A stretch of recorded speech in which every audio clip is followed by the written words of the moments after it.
datang di Bincang Santai kita seputar info kesehatan terkini. Perkenalkan, saya Oki Firjawan dari program Gizi. dan saya Leni Kurniawati dari program Kesehatan Ibu Puskesmas Kecamatan Cakung. Pada pertemuan kali ini, kita akan membahas tentang stunting serta bagaimana cara mencegahnya. Apa itu stunting?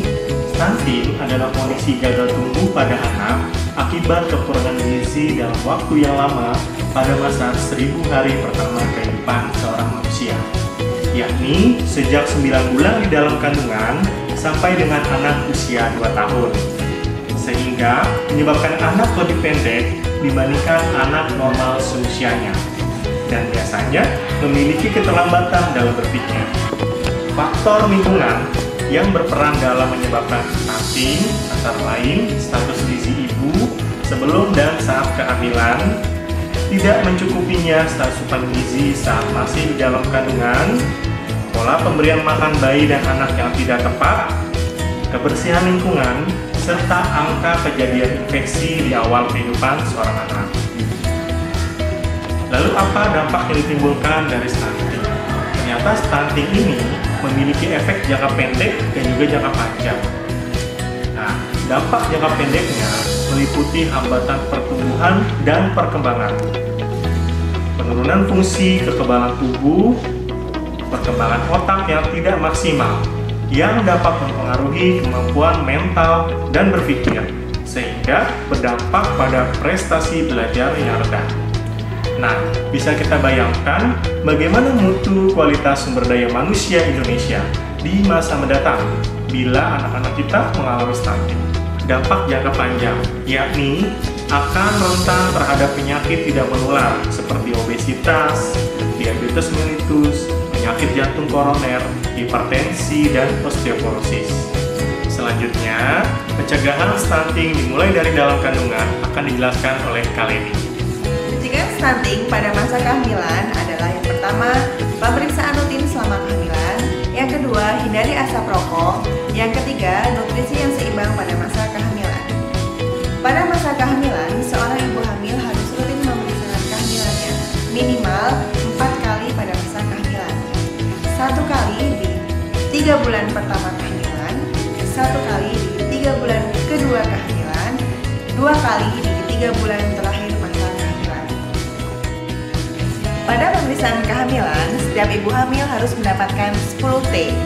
Yang pertama, pengukuran tinggi badan dan cukup 1 kali selama kehamilan dan penimbangan berat badan setiap kali pemeriksaan. Yang kedua, pengukuran tekanan darah.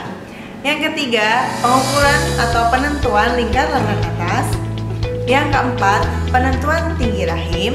Yang kelima, penentuan letak janin dan penghitungan denyut jantung janin. Yang keenam, penentuan status screening tetanus.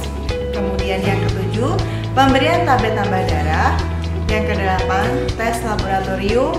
Yang kesembilan, konseling dan penjelasan. Yang ke-10 adalah tata laksana atau mendapatkan pengobatan. Asupan gizi yang seimbang saat kehamilan akan menentukan pertumbuhan dan perkembangan janin. Maka dari itu, seorang ibu hamil harus mempunyai status gizi yang baik. Di antaranya, lingkar lengan atasnya dalam batas normal, lebih dari 23,5 cm, dan kadar sel darah merah minimal 11 gram per sel. Nah, bila misalnya ibu hamil itu anemia, bisa nggak sih anaknya nanti stunting? Bisa banget, karena anemia kan kekurangan sel darah merah. Jadi sel darah merah itu adalah zat yang mengangkut nutrisi dan oksigen ke seluruh tubuh termasuk ke janin. Jika itu kurang, otomatis pertumbuhan dan perkembangan janin kurang optimal. Bagaimana caranya biar ibu hamil itu tidak anemia? Yang pertama adalah mengkonsumsi tablet tambah darah minimal 90 tablet selama kehamilan. Yang kedua, memperbanyak konsumsi sayur-sayuran hijau, kemudian protein hewani seperti ayam, kemudian hati, daging, kemudian telur, dan memperbanyak buah-buahan yang mengandung vitamin C. Jangan lupa kurangin kafein seperti teh, kopi, dan coklat. Nah, Sobat Capung, demikianlah penjelasan mengenai pencegahan stunting dimulai dari dalam kandungan. Jadi, jangan lupa selalu bawa buku KIA kemanapun kita pergi ke fasilitas kesehatan.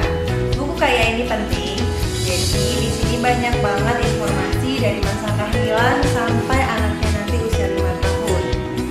Jangan lupa ya, dibaca, dipahamin, dan diterapkan dalam kehidupan sehari-hari. Ya.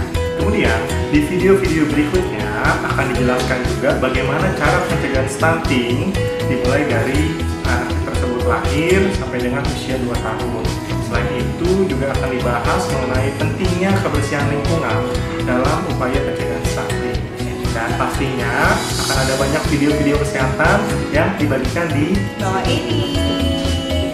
Nah, selama masa pandemi ini, jangan lupa selalu terapkan 3M. Memakai masker, cuci tangan dengan sabun, dan menjaga jarak. ya. Demikian dari kami. Sampai jumpa lagi di Musik Cinta Caku. Dadah.